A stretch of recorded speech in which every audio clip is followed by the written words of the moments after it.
Jangan lupa like, comment, and subscribe channel YouTube TVRI Bengkulu dan nyalakan lonceng notifikasinya.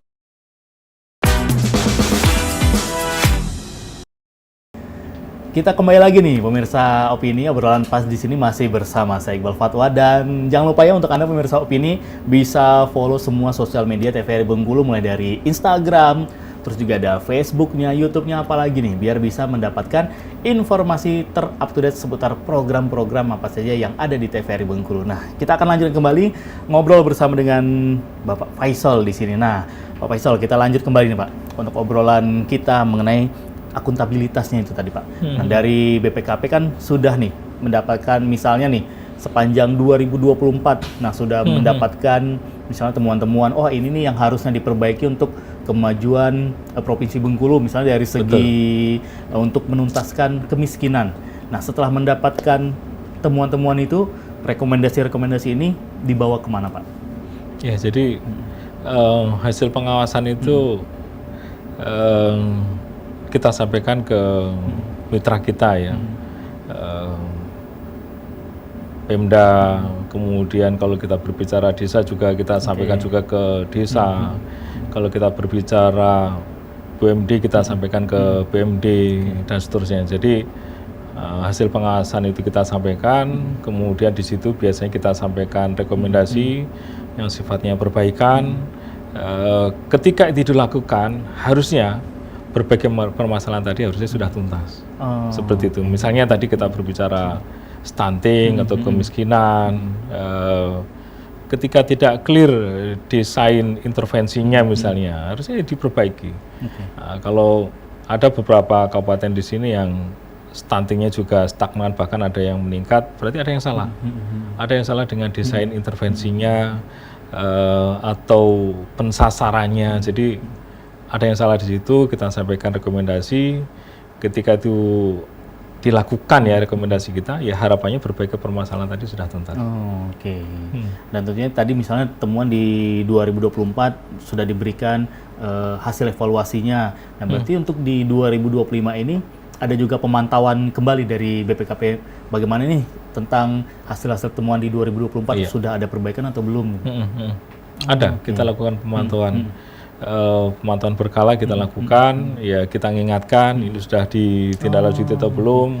Kalau belum ditindaklanjuti, apa kendalanya, apa masalahnya. Ya karena kita sebagian besar dalam rangka pembinaan. Jadi kalau rekomendasi kita tidak ditindaklanjuti, sebenarnya kita juga bertanya-tanya. Kita ini membina, tapi kalau nggak mau dibina dia, kita juga bingung ya. Hasil temuannya sudah ada, silakan untuk dievaluasi, sudah dibina, ternyata tidak dilakukan. Tidak dilakukan. Itu ya kadang juga bingung kita. Apa? Biasanya ya itu memang komitmen pimpinan, kuncinya di sana. Komitmen pimpinan, baik itu kepala daerah atau mungkin kepala satker, kepala OPD. Ketika kita jelaskan ini masalahnya, ini problemnya, solusinya ini, ya rata-rata mereka mau. Rata-rata mereka mau. Justru malah terbantu kan dengan adanya BPKP ini Pak. Jadi dari pemerintah setempat pun juga tidak perlu repot-repot mengecek turun ke lapangan, oh seperti apa tolak ukurnya sudah berhasil atau belum program kita. Nah, dengan adanya BPKP ini justru malah terbantukan. Seharusnya semua provinsi di Indonesia ini senang, semua kepala daerahnya Pak ya. Sudah dibantu, oh nggak perlu lagi nih kita turun ke bawah nih, turun ke lapangan. Sudah ada teman-teman dari BPKP yang ngecek langsung. Oke, nah kalau untuk dari pembangunan, berarti sampai seperti infrastruktur juga turut diawasin juga Pak, seperti jalan, terus pembangunan mungkin sekolah-sekolah. Jadi kita biasanya yang bahasa kita itu lintas sektoral. Lintas sektoral, kita banyak melakukan evaluasi. Misalnya tadi kalau kita berbicara jalan ya, kita berbicara itu konektivitas. Konektivitas, artinya kalau perhitungan fisik jalan, kita jarang masuk. Itu biasanya dilakukan oleh kawan-kawan BPK, kalau enggak Inspektorat Pemda sendiri. Tapi begitu kita berbicara kesuksesan konektivitas tadi, kita berbicara di situ ada yang sekarang ramai aja lah, Pulau Bay. Pulau Bay, itu pun kita juga masuk.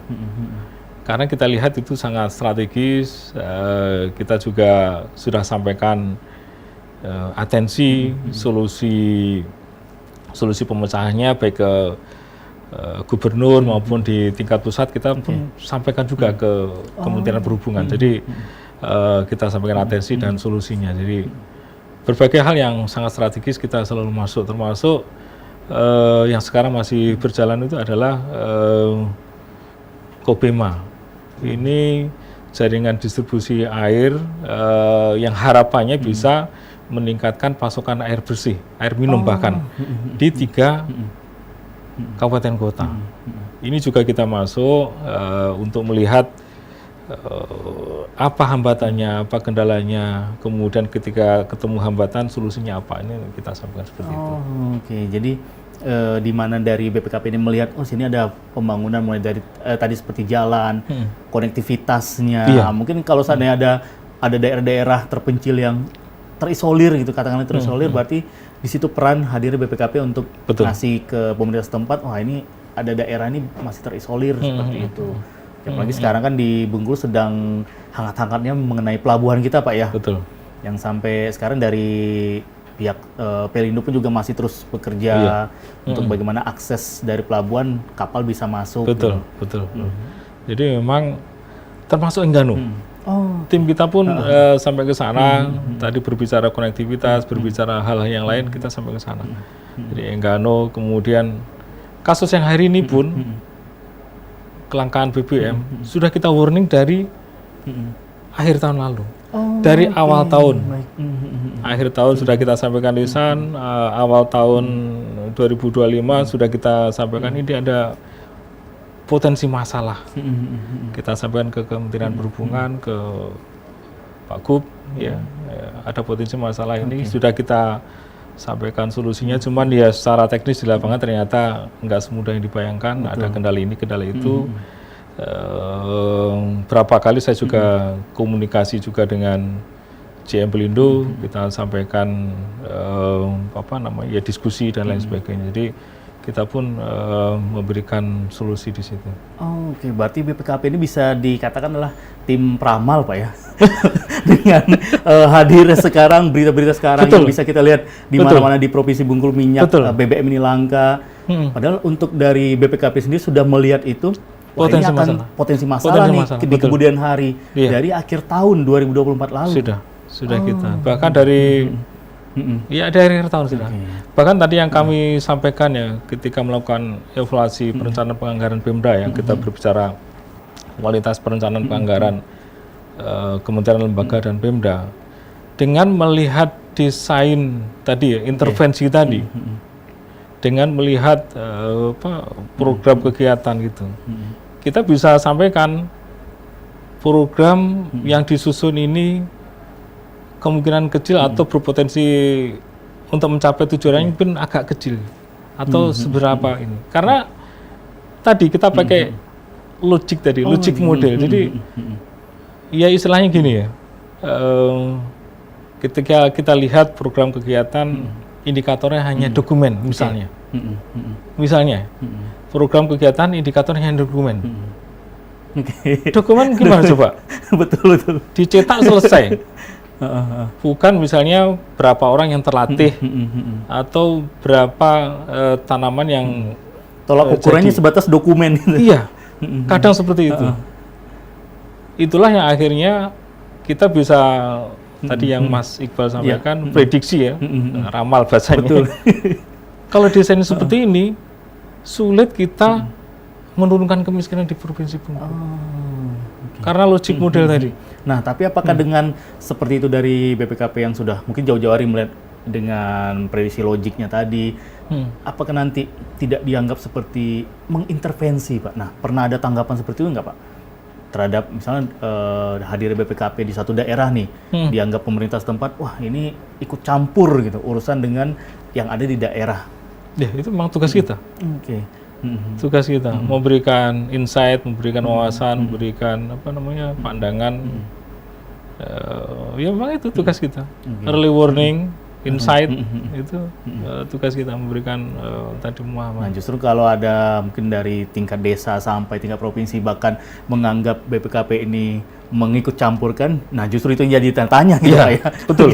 Betul. Ketika ada yang risih ya. Risih bener. Bener, itu malah jadi tanda tanya. Oke. Berarti ada sesuatu di belakang itu. Teman-teman yang ada di lapangan kan mulai kunjungan ke daerah, ke pedesaan gitu. Begitu kades yang ngeliat, wah ini ada orang BPK, ngapain mereka kesini?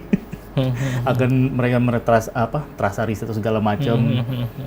Justru hadir BPKP membantu nih pemirsa opini dengan demi kemajuan di seluruh daerah yang ada di level kabupaten, desa, sampai provinsi, sampai satu negara kita ini.